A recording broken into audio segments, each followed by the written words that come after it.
안녕하십니까. 신인균의 군사TV 디펜스 브리핑입니다. 오늘도 역시 아주 중요한 군사 안보 국방 무기 관련 소식 간추려서 브리핑 해드리겠는데요. 자, 지금 대만이 북한과 잠수함 기술을 주고받았다, 이런 의혹이 터져 나왔습니다. 과연 진실은 무엇인지 알아보겠고요. 그리고 러시아가 미국을 압도적으로 능가하는 핵무기를 만들고 있습니다. 관련 소식 전해드리겠습니다. 첫 번째입니다. 러시아가 운용 중인 RS-24, 일명 야르스 대륙간 탄도미사일은 현존하는 최강의 ICBM으로 평가되고 있는데요. 러시아는 이것도 만족하지 못해 새로운 ICBM 개발에 또 나선다는 소식입니다. 러시아가 오는 2023년부터 4세대 대륙간 탄도미사일 일명 캐드르 개발에 들어간다고 러시아 타스 통신이 현지 시각 4월 3일 보도했습니다. 캐드르 미사일은 오는 2030년부터 야르스 시스템을 대체하는 차세대 이동식 ICBM인데요. 2023년부터 개발을 시작해 2029년부터 양산 체제를 갖춘다는 목표를 가지고 있습니다. 현행 RS-24 야르스 ICBM은 4발의 500킬로톤급 핵탄두를 싣고 1500km급의 사거리를 갖추고 있는데요. 다탄두 개별 목표 재돌입 능력을 갖춘 것은 물론 종말 단계에서 회피 기동 능력까지 갖추고 있어서 현존하는 MD 체제로는 대응이 거의 불가능하다는 평가를 받아왔습니다. 이번에 새로 개발되는 캐드르는 야르스와 마찬가지로 이동식 미사일 발사 차량과 사일로 모두에서 운용이 가능하며 사거리와 탄도 중량은 더 증가할 것으로 알려졌는데요.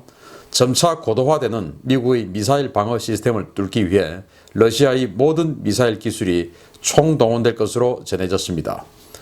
러시아는 현재도 미국의 MD 시스템을 돌파할 수 있는 고도의 회피 능력을 갖춘 야르스와 토플M 등 다양한 ICBM을 운영하며 ICBM 세대 교체 어려움을 겪고 있는 미국과 격차를 벌이고 있는데요. 이 새로운 ICBM이 등장하면 미국과의 ICBM 전력 격차는 더욱 벌어질 전망입니다. 야, 참 미국이 이 오바마 시대 8년 동안 이 핵무기를 답보를 하면서 러시아와 중국과의 핵무기 능력, 성능 격차가 너무나 크게 벌어지고 있습니다. 왜냐하면 아시다시피 오바마 전 미국 대통령은 핵무기 없는 세상을 꿈꾸었던 청년이었죠. 대학교 때 이제 그런 시위도 했던 사람인데, 그러다가 이제 대통령이 되어서 정말로 이 핵무기에 대한 이 감축에 굉장히 공을 들였었어요. 그래서 러시아하고 이제 전략무기 감축협정 스타트를 하면서 이 스타트를 하면서 러시아에게 제안을 하기 위해서는 내가 모범을 보여야 된다, 이래가지고 미국의 핵무기 개발 계획을 전부 다 캔슬을 시켜버렸어요.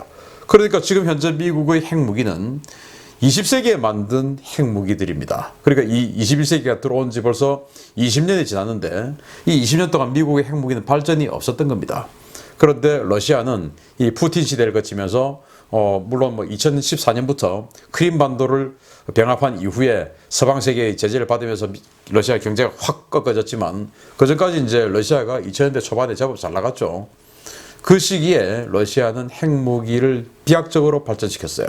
그게 이제 토플램 그리고 야르스라는 ICBM인데, 토플램을 개조한 더 개량한 이 야르스는 토탈 한 10개의 탄두가 들어갑니다. 10개의 탄두가 들어가는 다탄두 미사일인데, 미국과의 전략무기 감축협정, 즉 스타트의 제안으로 인해서 탄두를 4개로만 줄여놨습니다. 그래서 4개의 다탄두가 들어가는 다탄두고, 이 하나가 500킬로톤입니다.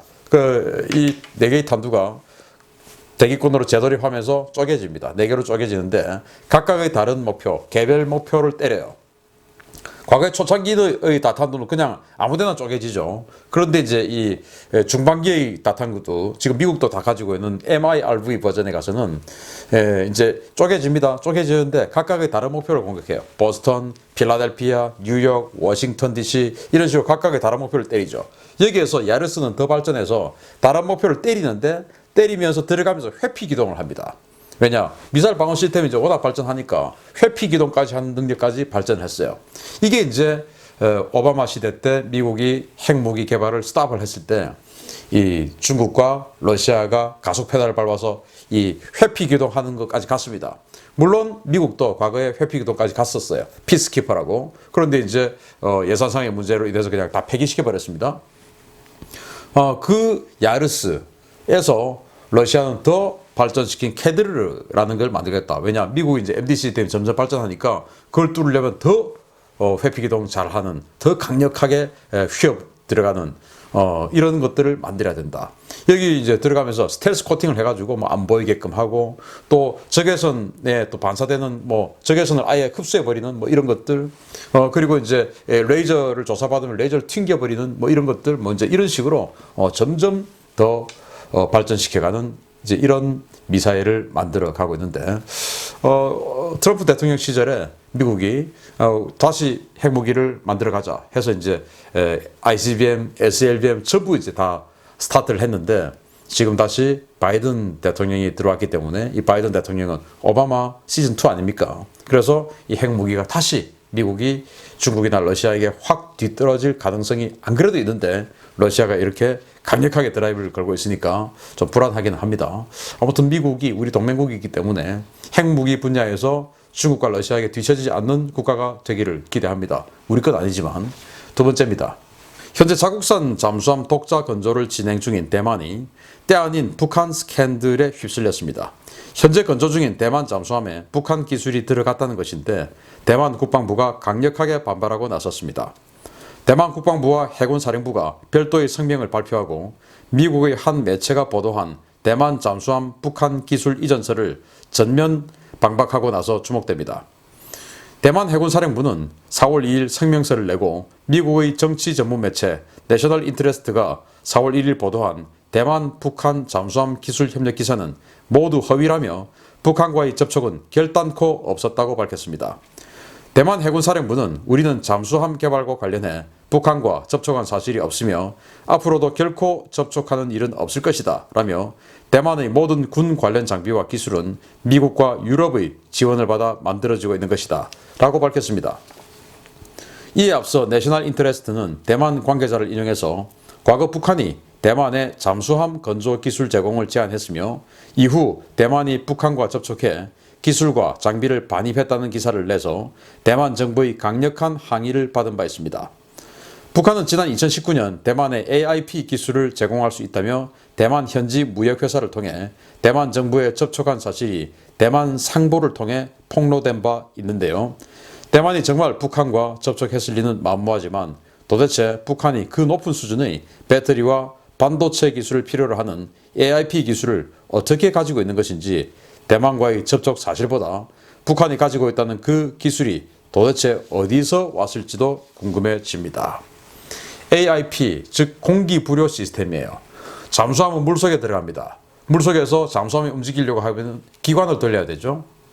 그런데 우리가 알고 있는 기관은 재래식 기관, 즉 디젤 기관이나 뭐 가솔린 기관, 뭐 이런 공기를 필요로 하는 기관들입니다. 왜냐? 공기를 흡입해야 그 산소를 가지고 흡입, 그리고 압축, 뭐 폭발, 뭐 배기, 이런 행정을 거치지 않습니까?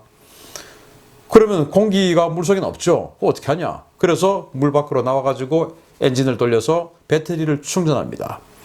그런데 이제 이 배터리의 능력이 이제 급속도로 늘어나죠. 그리고 물 속에서도 배터리를 충전할 수 있는 공기 부료 시스템이 개발이 돼요. 스탈린 기관이라든지 뭐 리튬 이온 전지가 워낙 또 발전하기 때문에 이제 그 리튬 이온 전지를 활용한 어떤 기술이라든지 이런 여러 가지가 있는데, 그런 엄청나게 강력한 선진적인 그 기술을 우리 대한민국도 지금 뭐 이 공기부료 장치, 즉 AIP 시작한 지가 지금 뭐 한 4, 5년 정도 됐거든요. 그러다가 지금 이제 장보고 3의 3번 함에 갔어야 리튬 이온까지 발전을 했습니다. 그런데 북한이 도대체 어디서 무슨 경로를 통해서 이 AIP 기술을 습득을 했는지, 우리는 독일로부터 전수를 받았어요. 그런데 북한은 도대체 어디서 전수받았냐? 중국과 러시아는 우리는 그런 적 없다라고 합니다. 그런데 북한이 느닷없이 2019년에 무역회사를 통해서 대만 정부에 접촉을 했습니다. 우리가 기술 팔겠다, 사라. 이렇게 해서 이제 대만은 거부를 했다라고 당시 대만 언론이 보도를 했는데, 여기 지금 내셔널 인터레스트는 그렇게 해서 실제로 진행됐다라고 보도가 나온 겁니다. 여기에서 이제 대만 해군사령부하고 정부가 전면 반박, 강력하게 반발했죠. 왜냐? 이거 유엔 제재 위반 아닙니까? 그래서 대만은 지금 유엔으로 들어가고픈 나라인데, 미국과 적대적인 이 북한에게 잠수함 기술을 받았다? 이게 있을 수 없는 일이죠. 또 북한과 중국은 거의 혈맹인데 대만과 중국은 또 지금 적대국이지 않습니까? 그런데 그 북한 자기의 적대국인 이 중국과 혈맹인 북한으로부터 잠수함 기술을 받는다? 사실은 있을 수 없는 일이죠. 그래서 저는 이거 낭설이다라고 생각을 하는데, 그런데 어쨌든 이런 여러 가지 상황을 봤을 때 북한이 그 AIP 기술을 가지고 있는 것은 사실인 것 같다. 도대체 어디서 이 AIP 기술이 들어갔느냐? 2019년 근 이전에 그게 궁금합니다. 그것이 알고 싶다. 좀 수상한 데 있긴 합니다. 마치겠습니다. 감사합니다.